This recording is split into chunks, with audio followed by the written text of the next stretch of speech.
Bienvenue sur Tour d'Afrique News, la chaîne de l'actualité africaine. Abonnez-vous et activez la cloche de notification pour ne rien rater. Bienvenue sur la chaîne. Asseyez-vous.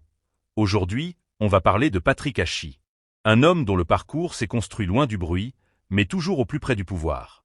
Né le 17 novembre 1955, Patrick Achi grandit avec une formation scientifique et technique solide avant de compléter son profil par des études en gestion. Très tôt, il développe une méthode de travail basée sur la rigueur, l'analyse et la discrétion. Contrairement à beaucoup d'acteurs politiques arrivés par la confrontation ou la popularité, Achi s'impose par la compétence. Il n'est pas un tribun, il n'est pas un agitateur, mais un homme de structure. Dès ses débuts, il comprend une chose essentielle. En politique, ceux qui durent sont souvent ceux qui maîtrisent les dossiers, pas forcément ceux qui parlent le plus fort. Cette posture va définir toute son ascension.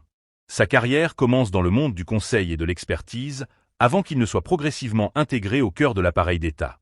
Patrick Achi entre dans l'administration ivoirienne par des fonctions stratégiques, là où se préparent les décisions majeures. Il se spécialise rapidement dans des secteurs sensibles et décisifs pour le pays, notamment l'économie, l'énergie et surtout les infrastructures. Routes, ponts, grands chantiers, projets structurants, il devient l'un des artisans silencieux du développement. Son nom circule dans les cercles de décision comme celui d'un homme fiable, méthodique, capable de gérer des dossiers complexes sans créer de vagues.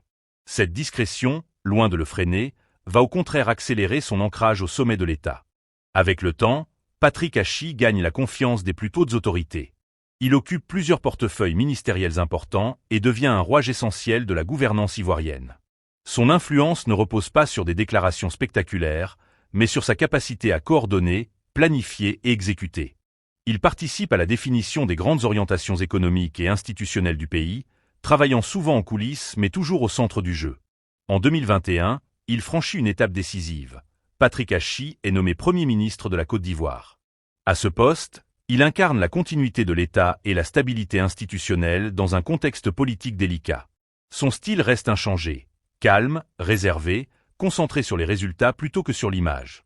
Après son passage à la primature, beaucoup s'interrogent sur la suite de son parcours. Et aujourd'hui, une nouvelle page s'ouvre. Patrick Achi devient président de l'Assemblée nationale. Ce choix n'est ni anodin ni improvisé. Il traduit une volonté claire de placer à la tête du Parlement un homme expérimenté, connaissant parfaitement les mécanismes de l'exécutif et les équilibres du pouvoir. Pour certains, c'est un repositionnement stratégique. Pour d'autres, une consécration logique après des décennies passées au service de l'État. Une chose est sûre. Avec Patrick Achi à la présidence de l'Assemblée nationale, le pouvoir législatif ivoirien se place sous le signe de l'expérience, de la maîtrise et de la continuité.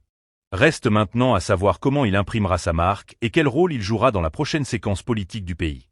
Si cette analyse t'a plu, dis-moi en commentaire ce que tu penses de la nomination de Patrick Achi. Index revers pointant vers la droite blanc, est-ce un choix stratégique ou une simple continuité du système? N'oublie pas de t'abonner, de liker la vidéo et de partager pour soutenir la chaîne.